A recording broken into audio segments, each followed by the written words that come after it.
Touchdown, buzzer beater, do it all now. All now, top corner talking home run. Touchdown, buzzer beater, do it all now. All now, top corner like ooh. All right. Hello, everybody. It is Monday, June 30th, 2025, and this is the Monday Report. I'm your host, H. James K., and today we're going to be doing something a little different. Instead of discussing any current events in sports, like I could be talking about Malik Beasley and the federal investigation that just came out about his possibly gambling on NBA games, instead of doing that, I'm going to be looking back. Last night I was thinking about football, specifically Michigan football, and an idea for a great episode kind of blossomed in my head. And that is talking about how the 2023 Michigan football season kind of changes in meaning after the 2024 season and how all of that kind of folds into the 2025 season. So I kind of want to do a little bit of a retrospective kind of thing, and I think it's going to be good. So let's get right into it. So reflecting on Michigan's magical 2023 season after experiencing Michigan's disastrous 2024 season. Lost coaches. Following the 2023 season, Jim Harbaugh left for the NFL, as many predicted that he would, as he had hinted that he would if he ever won a national championship.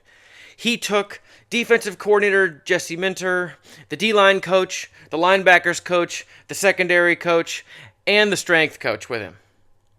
He gutted the Michigan staff. On top of that, Mike Hart, the running backs coach and a former all-time great Michigan running back, left the staff for personal reasons. Because of this, Sharon Moore's first Michigan staff became a strange combination of promotions from within, pieces moved around the board, and high-profile hires. The decision to promote Kirk Campbell, the quarterback's coach, to OC was well conceived at the time. Stealing Tony Alford, the running backs coach from Ohio State, and making him the new Michigan running backs coach was a great hire. Moving Grant Newsome, former Michigan tackle turned Michigan tight ends coach, to offensive line coach had issues at first, but turned out to be a good decision in the long run. Lou Esposito and Brian Jean Mary were great hires on the defensive side, that being D-line coach and linebackers coach, although admittedly, Lou Esposito was not the original choice. The original choice was, his name was like Lamar or something, and it didn't work out, substance abuse, etc., so he had to go.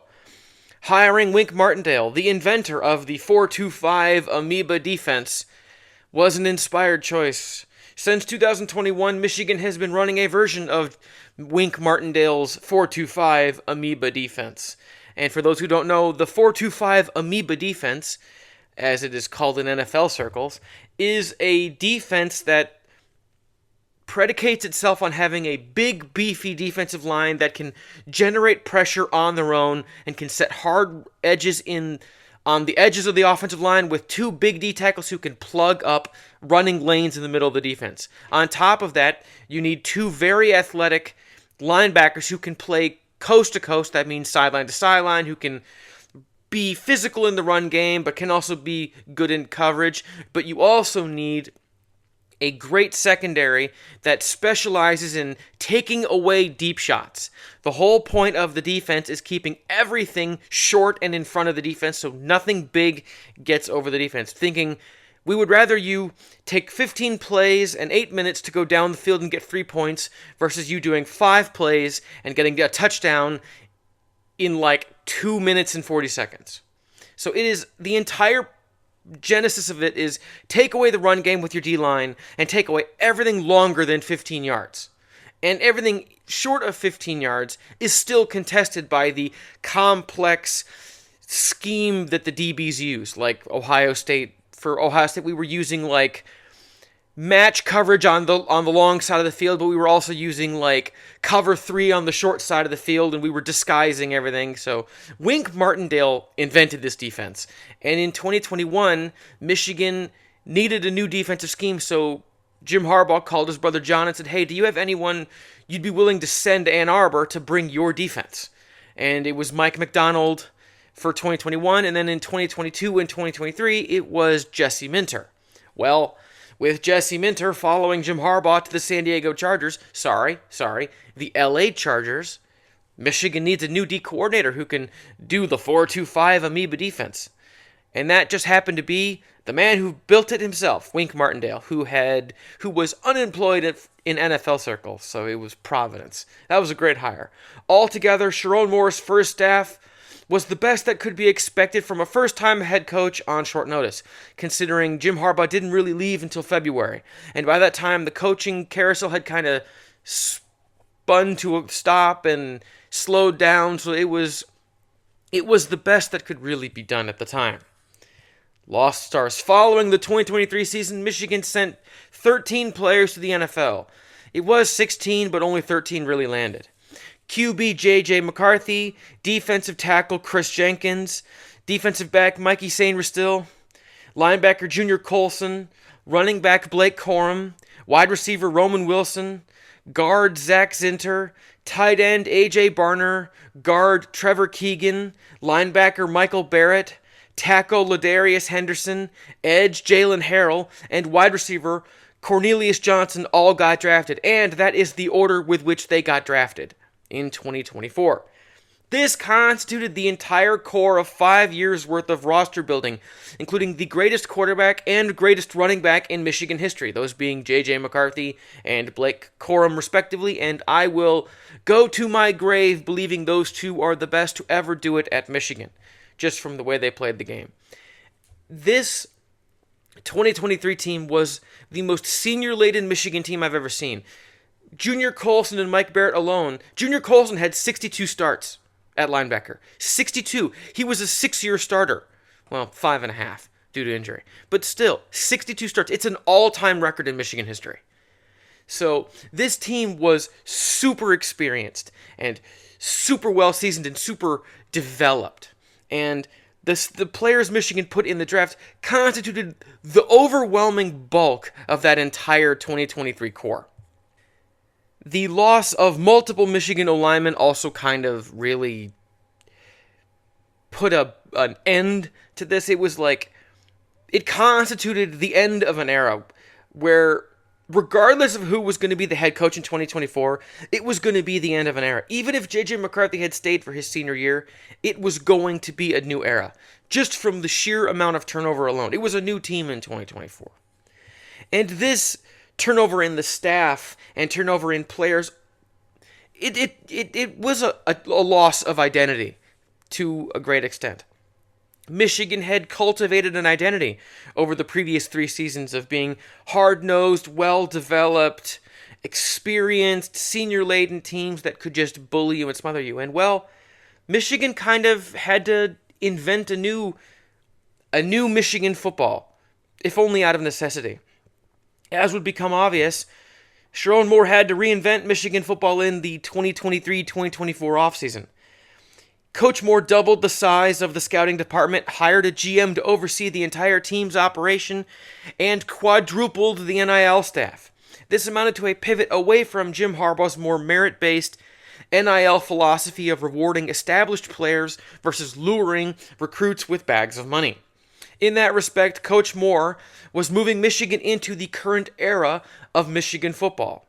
Under Coach Moore's leadership, Michigan's recruiting strategy had obviously changed, but so had the views of the portal. Michigan tried to play the portal game like everyone else, trying to backfill the roster with not just experienced seniors, but also younger guys to backfill depth and help build the roster completely through both high school and portal recruiting.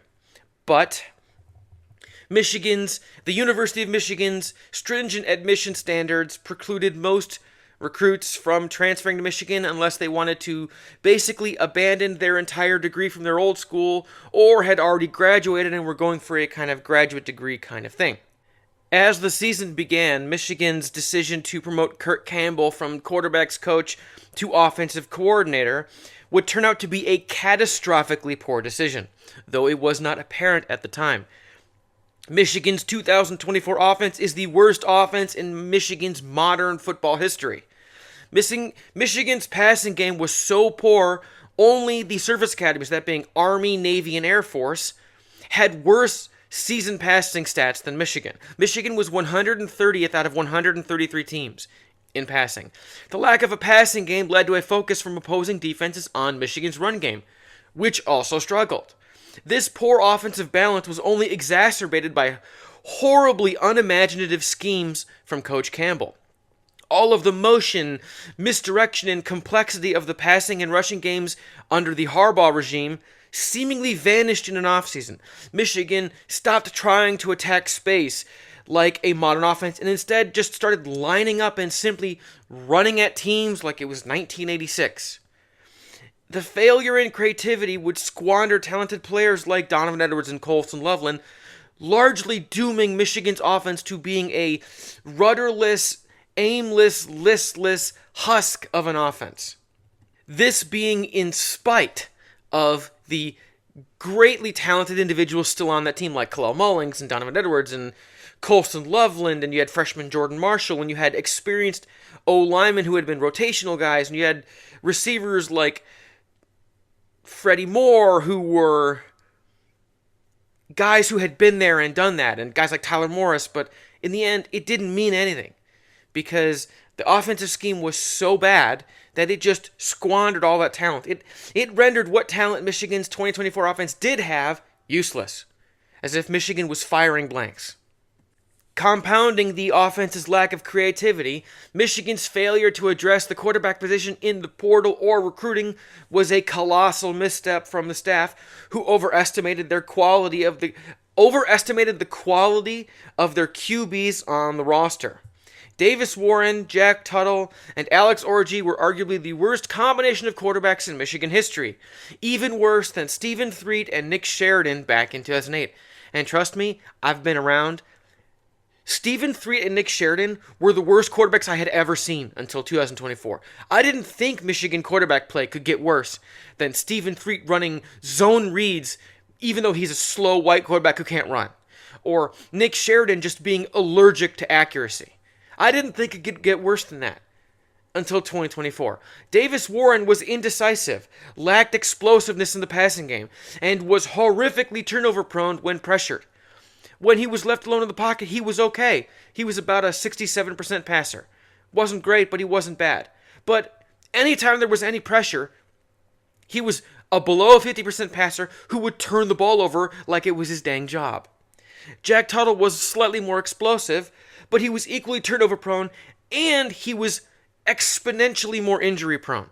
He fumbled the ball away on drives in multiple games through multiple back-breaking interceptions, and then he would leave for a play or two because he got banged up while scrambling.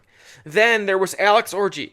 Alex Orji was simply not a quarterback. It was like watching a backup tight end that couldn't throw lining up a quarterback, because while he was quote-unquote a running quarterback, he wasn't explosive in the running game. So he was just kind of a big body who could kind of sort of throw, even though he couldn't read a defense, he couldn't make progressions, he couldn't make basic throws like... He had all the arm strength in the world, but he couldn't throw a slant route. He would skip a 10-yard slant route off the turf 5 yards short. It was the most mind-blowing thing I had ever seen from a quarterback. Michigan beat USC with Alex Orji at quarterback. He threw 4 times for like 32 yards. Michigan's passing game and their quarterback play was so bad that when Michigan was the only team in the country that didn't have a pass longer than 25 yards. Even the service academies who don't throw the ball had a pass longer than 25 yards. That's how bad Michigan's quarterback play was. A young patchwork offensive line only made it worse. Campbell's bland, unimaginative play calling did nothing to help mask the scattershot, disorganized, inexperienced offensive line play that was going on at both the tackle and the center position for the Michigan Wolverines. This forced Michigan to simply bully teams, which they couldn't do. The offense couldn't make space in the running game, so they would have to make it themselves and hope that the other team busted a coverage or failed in a gap assignment and allowed Michigan's run game to do something. This ultimately led Michigan to have one of the worst, statistically speaking, one of the worst offenses in the country, averaging far less than 250 yards a game. Far, far less. On the other side of the ball, Wink Martin's transition to the college game was tumultuous, but ultimately proved to be an inspired hire. Martindale's NFL tendencies, including overly complicated coverage and blitz schemes, made things hard early on, but as he learned what college players could and couldn't handle, Michigan's defense became one of the 3 best defenses in the country and helped Michigan win every game of the season, considering the offense couldn't be relied upon to do anything. There were games where Michigan's defense was like for instance the Ohio State game. Michigan couldn't do everything, so it was incumbent upon the defense to get multiple turnovers in the red zone to help Michigan get into scoring position, which usually resulted in like 1 touchdown on the game and 3 or 4 field goals. It was horrible. But the Michigan defense came alive when Michigan needed them to multiple times during the season, and that was because of Wink Martindale's coaching. His defenses had a tenacious ability to not be flashy and not make the explosive turnovers, and yet somehow managed to get a 3rd down stop or a 4th down stop every single time it was needed. Multiple times you'd have Michigan losing games 21-17 because the other team just capitalized on an offensive turnover and kicked enough field goals to win. Michigan never really got blown out in 2024. Every game was ugly. It was one of those where if Michigan had even a moderately skilled quarterback, they probably win 10 or 11 games with that defense, just because the defense was that good. I don't think it was better than the 2023 2023 defense, but it was clutch in a different kind of way, and it was physical in a different kind of way. Looking forward, in keeping with Michigan's new recruiting strategy, Michigan approached the number 1 overall QB, Bryce Underwood, with a $12 million NIL deal back in the summer of 2024. The recruitment of Underwood had been a flop under Jim Harbaugh for years, even though Underwood had grown up only 25 minutes from Michigan Stadium and was a lifelong Michigan Wolverines fan. When Michigan approached the LSU verbal commit with a bag of money, Underwood was finally able to think about things other than generational wealth, considering LSU had offered a similarly large NIL deal. With that out of the way, he was able to look at everything else, and ultimately went to Michigan. Michigan now had their next great recruit at quarterback, the best since J.J. McCarthy committed during the 2020 season. Michigan finished the 2024 campaign in the ReliaQuest Bowl, formerly known as the Outback Bowl. Michigan had to deal with a number of opt-outs for the game, so fans got to see a strange preview of the 2025 Michigan squad. Michigan was without the 2 best defensive tackles in college football, those being Mason Graham and Kenneth Grant. Michigan was also without Will Johnson, the best corner in college football. Michigan was also without tight end Colston Loveland, the top tight end in the NFL draft. And running backs Donovan Edwards and Khalil Mullings, Mullings being Michigan's leading rusher. Not to mention they were also without starting safety Makari Page. In the end, Michigan's backup defense and largely backup offense bullied and brutalized an almost full-strength Alabama Crimson Tide, who even had their starting quarterback Jalen Milroe, and won the game by a score of 19-13. The game was ugly and fraught with peril for Michigan, but it showed quite clearly that Michigan's 2024 team was flawed but talented.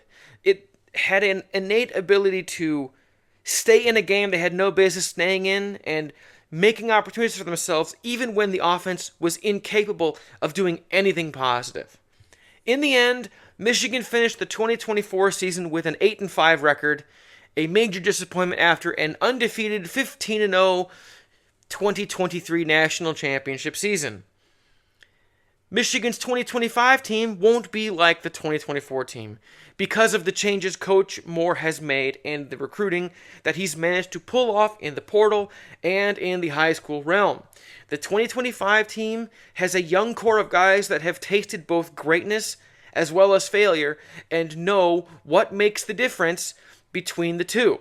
With new additions like Bryce Underwood at quarterback, Damon Payne at D tackle, and Alabama running back Justice Haynes at running back, as well as Chip Lindsey at offensive coordinator, it is safe to say that things will be better going forward. Looking backwards again, 2023 was the culmination of 16 years of Michigan football being lost in the wilderness. The 2023 Michigan football team was the most talented, most cohesive, most culturally sound, most well-coached Michigan team I have ever seen. A team that I think would have absolutely brutalized the 1997 Michigan football national championship team. The sheer amount of coaching and player talent on that team is a culmination of 3 years of slow building and growth following the disaster that was the 2020 season. Michigan had an NFL quality coaching staff in 2023. Literally, the entire 2023 Michigan defensive staff is now in the NFL, as is their head coach and their strength coach. It cannot be understated how incredibly talented the 2023 Michigan coaching staff was. Leading up to 2023, Michigan had spent the better part of 16 years, that being 2007 to 2022, wandering in the college football wilderness, searching for that elusive secret that would propel Michigan to the top again after so many years. Michigan had to collapse under Lloyd Carr, flounder under Rich Rodriguez, and reach rock bottom under Brady Hoke in order to finally be in the right place to be great. Michigan had to lose in 2020 to pivot back to culture and Michigan football. Michigan had to lose those playoff games in 2021 and 2022 in order to learn what was needed to win games that really mattered. Michigan needed to experience every painful loss, every humiliating mistake, every misstep over the years to forge a team that couldn't be beaten, that knew how to endure and overcome any situation, even coaches being suspended, players opting out or being injured, anything. In the end, the 2023 Michigan football team was a smothering, brutalizing colossus that no team was going to stop. The way the Michigan Wolverines won games in 2023 without flash, without gaudy stats, was almost a rejection of every other team in the playoff era.